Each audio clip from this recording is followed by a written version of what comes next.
Hello pros, I'm Brian Egger and welcome to this episode of Build Like a Pro TV. Today we're going to talk about everything it takes to price your work accordingly so that you can make a profit on the jobs you do.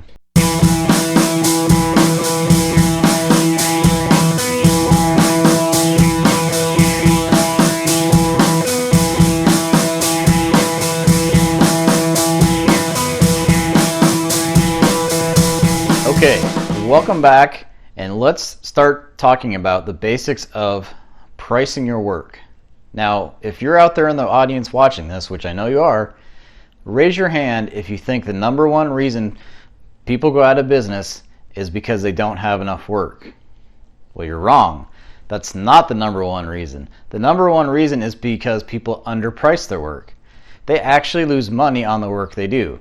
So it's very important as you go through the process to understand how to accurately price your work so that you make enough money on these jobs to keep yourself in business. Okay, so the number one thing you have to do when you price your work is you have to measure your work. Now, there's a term in the industry called a takeoff. Now, what a takeoff is basically just quantifying the amount of work that needs to be done. When you quantify the amount of work that needs to be done, you have to make sure you're very accurate in this measurement, because your estimate or bid to your customer is completely based on the amount of work you measure or the amount of work you believe needs to be done. There are a lot of ways that you can go about quantifying your work. It can be as simple as, hey, Susie Smith Homeowner calls you up and says, I've got a couple of rooms that I'd like to get painted. You go over, measure them up. Hey, no problem. Here's the price. We charge by the room. You know, there you go. There's your takeoff. You went straight from takeoff to estimate to proposal to hopefully capture, which means that she hired you to do the work, all in one step. And it can be as simple as that. It can also be a lot more detailed than that. It can be that, let's say Joe, general contractor, is doing an addition on a house, and he sends you a set of plans for the plumbing or something, and you have to go through the plans, do your own takeoff, do your own measurements based on the plans, and say, okay, Joe Smith Contracting, here's what I would charge to do this remodel addition for you. Now, he's going to go and get multiple bids on this, right? So you want to be accurate in your pricing so that when he chooses you, you are satisfied with yourself that you are able to make money on this job. So as we go through this, we're going to walk through a very detailed takeoff in future episodes, and we're going to walk through very simple takeoffs, and we're going to walk through unit pricing so that you don't even have to do a takeoff. Well, I take that back. You have to do the takeoff, but you can go straight from takeoff to pricing, kind of like I mentioned about if you're a painter and you just go in and measure a couple of rooms and say, okay, I charge $2 a square foot or whatever you charge. Don't at me. I don't know what painters charge. I'm not a painter. But if $2 a foot is what you're going to charge, and that makes sense for you, it's very simple to go straight from your takeoff to your bid. But like I said, there's also other instances that it gets more detailed, and we'll walk through all those instances. Now, as we go through this process, the next step in the process is actually going from takeoff to estimate.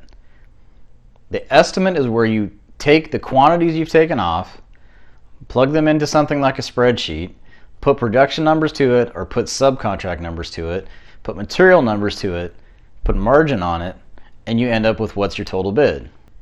Now, there's 4 parts to an estimate, and the first part is the labor component. The labor component is basically the labor that you supply to the job to do the job. So this is either you or anybody that works for you, anybody you sign the front of the check for. That's what goes into this category. Now, how do you figure your labor? That's another question. That goes back to what your labor rate is, which we're also going to be covering in the future. But essentially, the total labor is labor rate times labor hours equals the total amount of time. Now, the second thing you're going to look at is the equipment that you're going to supply for this job. Equipment is a wide-meaning thing to a lot of different people. So equipment can be as simple as, say you're a painter and you have to buy supplies to do the job. Well, that's typically your equipment.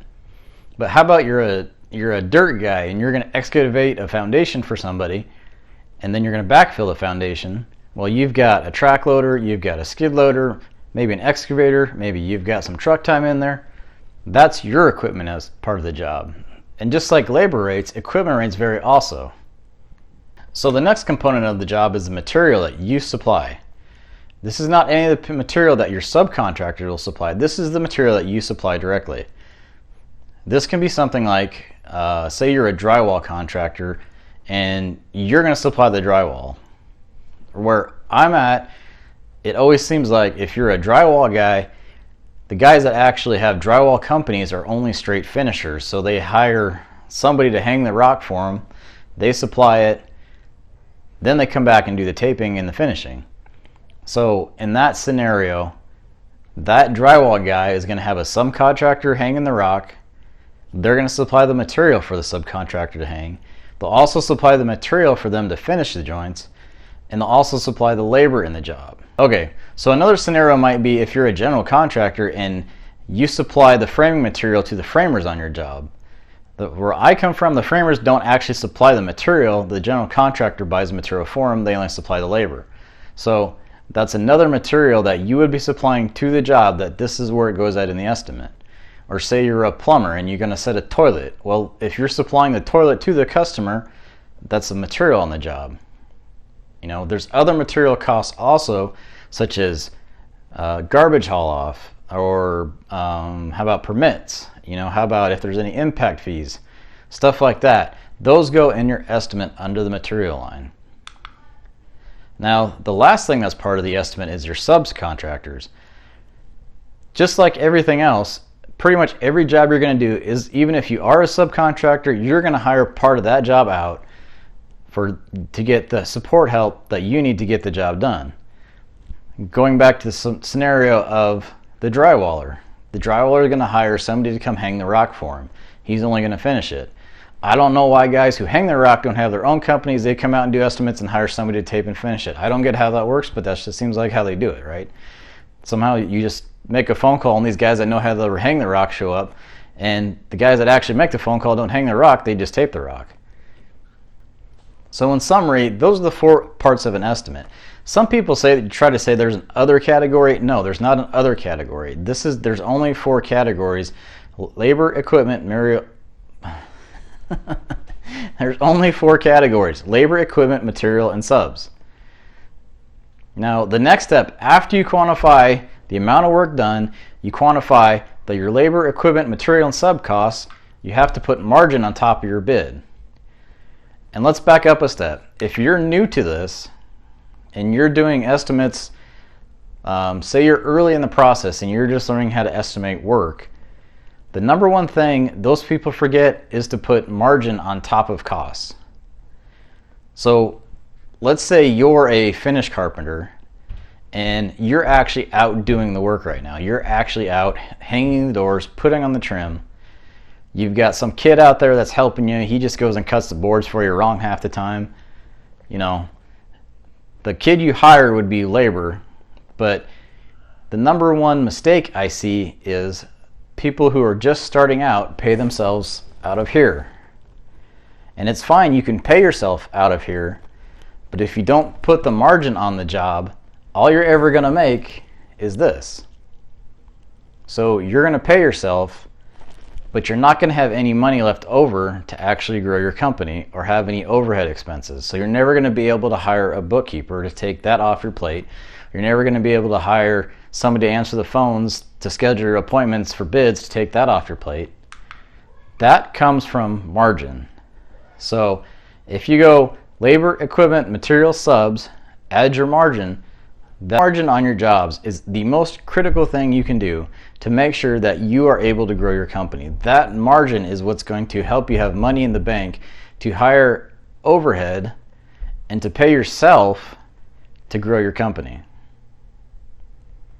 Now, how much margin you actually need, that's a whole different story that we'll talk about in a future episode. For instance, general contractors don't typically charge a lot of margin. Their margin might be in this 5% range, but they're building a lot of volume quickly, so they don't need to charge a lot of money because they're going to turn that revenue so fast that that smaller margin they make still ends up being a big number. For instance, they can go out, build $1 million, four compartment strip mall, in probably 3 or 4 months, charge 5%, make 50 grand in 4 or 5 months, and that's just one of their jobs. They've got 4 of those going on one time. They're going to do all right for themselves by only charging 5%. But if you're a trim carpenter and maybe you're only doing 50,000 in an entire year when you start out, well, you need to be charging probably like a 50% margin so that that 50,000 turns into 100,000, and you've got some money in the bank at the end of the year that you can do something with. Advertising, hire yourself some help, do some training so that you can take that kid that always cuts the boards at the wrong length to teach them how to cut them the right length, maybe make them an actual foreman so you can actually have a crew that you don't have to run and you can go out and bid more work. So next week on Build Like a Pro, we're going to get into how you actually calculate your labor rate. It's going to be a great episode for you guys to learn the ins and outs of what actually goes into how much you pay for labor. And it's not just $19 an hour or $20 an hour if that's what you're paying the guys. You got to pay fringes on top of that. You got to pay taxes on top of that. Welcome to the world of being a business owner. Now, if you could just go ahead and click this button right here if you're watching this on YouTube, that'll subscribe you to our channel.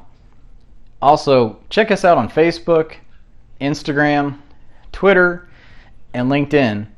And if you have any questions for us, the best way to get a hold of us is go to our website, buildlikeapro.com, send us a contact email, and we'll respond to you, and maybe we can even answer some questions on Build Like a Pro TV of what you guys are thinking out there. All right? Have a good week. Now, the next step we go through as we're doing this process is we create what's called an estimate. So you have to estimate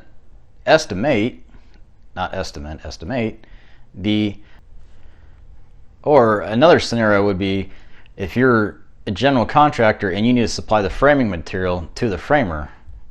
Because at least where I'm from, the framers don't supply the wood, they only construct the wood. Boy, that sounded really bad. Let's try that again.